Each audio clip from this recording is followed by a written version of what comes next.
Ahojte priatelia, zdraví vás Pepelík z hydropónie. Takže dneska si povieme, aké výhody a nevýhody má hydropónia. No, v prvom rade povieme si nejaké tie základné výhody. Takže ideme na to. Výhody. Výhody sú veľmi dobré v tom, že čo sa týka regulácia živín. Regulácia živín je veľmi dobrá, lebo vydávate vlastne, viete, koľko budete dávať rastlinám, máte nad tým absolútnu kontrolu, koľko vlastne vy nalievate toho živného roztoku, to je podľa mňa taká ako najväčšia výhoda. Potom ďalšia vec, čo je veľmi dobrá a výhodná, je, že úspora vody.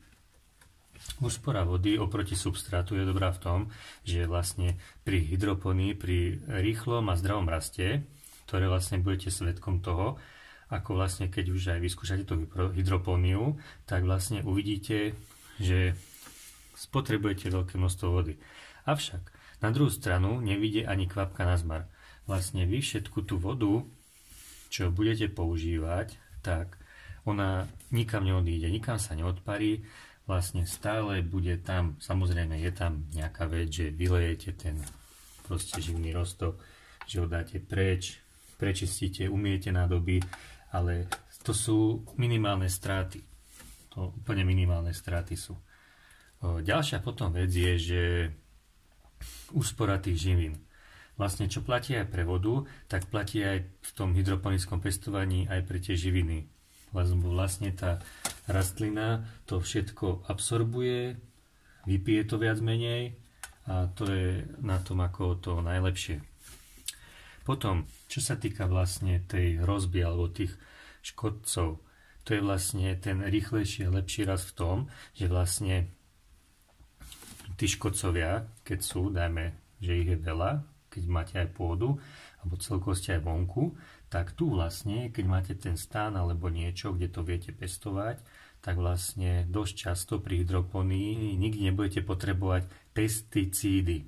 A naviac väčšinu problémov vyriešite menej škodlivými prípravkami. To platí vlastne pre väčšinu rýchle rastúce jednoročné rastliny a trochu menej pre trvalky.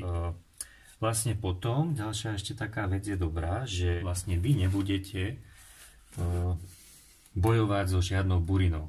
Vlastne vy to nemáte kde bojovať so žiadnou burinou. Čo sa týka napríklad tých fólií alebo vonku vysadín alebo tých kvetináčoch to není burina, to je jasné, ale hlavne, že vy nebudete musieť riešiť stále tú burinu. Ďalšia taká vec, že rastliny s hydroponickým pôvodom sú vitálnejšie. Ten rozdiel je vlastne výraznejší. Je to veľmi výrazné, je to úplný rozdiel. Keď sa pozrieme, ukážeme si tú rastlinu, tak keď sa na to pozriete, tak vidíte, ide krásne, úplne zdravé listy, všetko. Vlastne vy, ak máte nad tým tú reguláciu, tak neohrozujete. Presne idete podľa tých postupov a tá rastlina vyzerá veľmi, veľmi úžasne. Super, ďalšia vec je taká, že analýzy opakovane ukázali, že hydroponicky pestované plodiny obsahujú až dvojnásobok vitamínov, sú vlastne vitálnejšie, sú zdravšie ako proti tým, ktoré sú vlastne v tej pôde. No potom veľmi taká zásadná vec, čo sa mi ľúbi v tej hydroponii, čo je asi najlepšia top, že vy máte vlastne prístup k tej koreňovej sústave vždycky. A tu vlastne vidíš, že toto sa inde nedá a ty vlastne vidíš pri tej rastline, že keď nastane nejaký problém, lebo ty vlastne takto môžeš sledovať korene každý deň, lebo vlastne sleduješ aj to médium, čo tam máš, tú vodu a výhoda je v tom, že keď sa niečo stane, proste nejaký problém, tak ty môžeš hneď zakročiť a tým pádom môžeš tú rastlinu v podstate liečiť. Môžeš ju liečiť a tu je na tom veľká výhoda. To proti pôde alebo tým kvetináčom nejde, to je samozrejme. Potom ešte takú vec som sa dozvedel, respektíve som si vyčítal, že vlastne to pestovanie v tých extrémnych podmienkach. Tá hydropónia môže sa pestovať skoro všade, Ale je najlepšie na tom to, že môžete pestovať čokoľvek. To je na tom najlepšie, lebo nejaké podmienky hydroponické, čo sa týka toho pestovania, tak boli aj zaznamenané a sú aj používané doteraz, že už aj sa pestuje na Antarktíde a samozrejme už aj najnovšie vo vesmíre. To je akože fakt dosť úplne, že parádička. No, potom ešte tam taká ďalšia vec je dobrá. Pri hydroponii sa negeneruje skoro žiadny odpad. To je veľmi na tom super, lebo pri tom substráte stále musíte v podstate fungovať úplne inak. Tuto, čo sa to všetko spotrebuje, vyleje, preleje a to je všetko. Regulácia živín. Táto výhoda je vlastne super, lebo okamžitá zmena živného roztoku vám zabezpečuje to, že tie rastliny začnú rýchlejšie a vitálnejšie kvitnúť. A to je na tom pecka. Vy vlastne hneď udáte smer, ako aj teraz napríklad som na už 3. ukážeme si. Čo sa týka rastu, som vlastne v growingu v tej tabulke na 3. poličku a tu už vlastne ty už si udávaš rast. A to je veľmi dobré. Takže potom, keď už pôjdem napríklad na tie kvety, tak už nainštalujem si kvety. Máte stále kontrolu a to je na tom najlepšie. Teraz ideme v takým tým nevýhodám.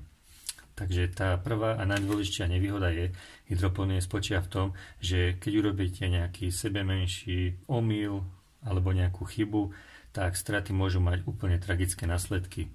Čo sa týka substrátu, to je napríklad taká výhoda, že tam napríklad, aj keby sme to prehnojili v substrate, tak tam to vie tá pôda ako tak ešte úplne trošku zjemniť a nenastane až taký problém.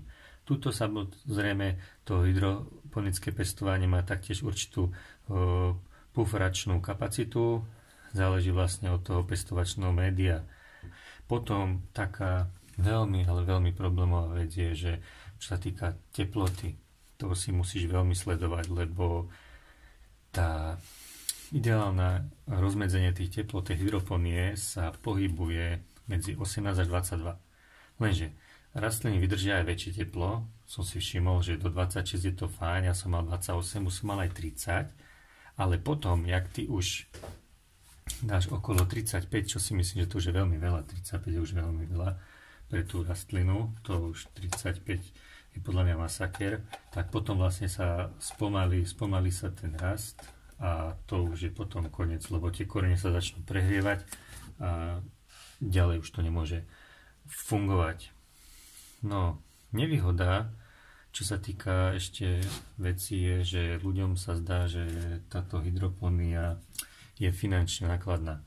Finančne nákladná, lenže tak pôvodné investície sú možno na chvíľu nejaké, že zainvestujete, ale keď si zoberete, že tu stále len používate hnojivú vodu a elektriku a už máme technológiu, že máme LED-kové svetlá a tieto veci, tak v konečnom dôsledku sa vám to vyššie oplatí. Samozrejme, jak vás to teda baví, máte priestor a tieto veci. Lebo tie straty, keď dáte si veľký pozor, sú minimálne. No a môj taký osobný názor, keď to tak porovnávam, že týka hydroponie a substrátu, je evidentne 100-krát lepší.